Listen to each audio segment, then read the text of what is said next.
One of my most important lessons, I think, that I learned was while I was living with my teachers in college, Almeda and Roland Vamos, and they took me in as a student, not only into their studio, but also into their home. I lived with them before I was in college, and then also throughout many years of college.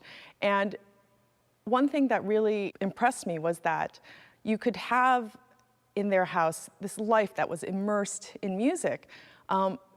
And there was such happiness and such grace and so much like life that was so enhanced because we all had so much music around us. They taught all the time. They were very, very popular, and they had many, many students flying all over the country to study with them, not only us who were studying with them at college.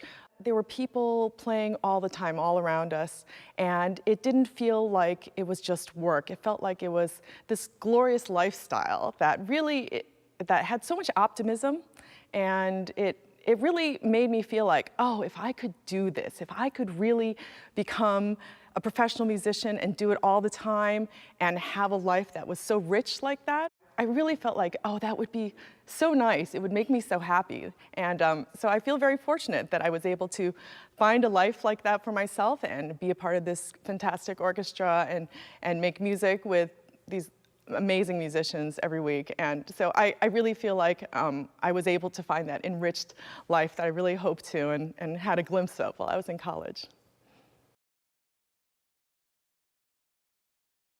Once I started working with orchestras, Philadelphia Orchestra is my fourth orchestra that I've been playing with, I started noticing how concerts take on certain feelings. Sometimes it's a feeling of recognition when someone really knows a piece, or sometimes it's a feeling of anticipation when it's somebody on the podium that we don't quite know yet or quite understand all the time. And I think it's true with all orchestras, but you know, you have this group feeling that you start to get to know once you've been there for a little while. Sometimes when you're on stage, everybody kind of locks in to this certain, I mean, I can't really find a really good word for it, but it's a feeling where everybody's in sync with each other.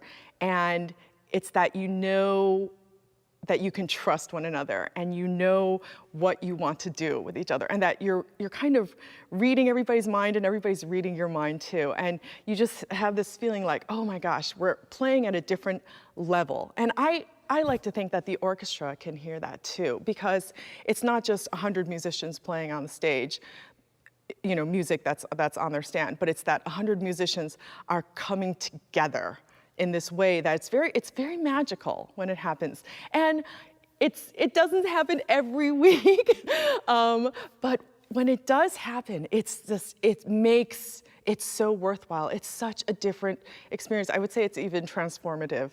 And it's something that I really look forward to having. Like, I always think, oh, could this be a program that makes me feel like this? And I really love that feeling. And since I've been able to have it several times, you know, sometimes we'll be on tour on a fantastic stage, you know, a stage that's really seen a lot of history, and you start to understand that everybody else is feeling that special feeling as well. And so I just love it when I can realize that with my colleagues and when it happens. It's just a magical moment. I actually have two experiences that I want to share. I also have another, I guess, a realization that I came to, and it's that when you have a job as a performer, you know, a lot of people don't know what that really is.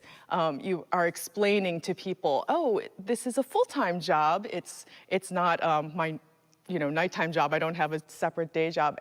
And so people are curious as to what you do as a performer. But I thought it was really nice. My mom actually said this to me. She said, how many people have a job where you dress up beautifully, you play such really, you know, elevated music, I mean, really great works with people who are so well trained and as focused and you know, just brilliant musicians, and who then, you know, you play for an audience that then claps for you when you're done, that applauds you after you do your job.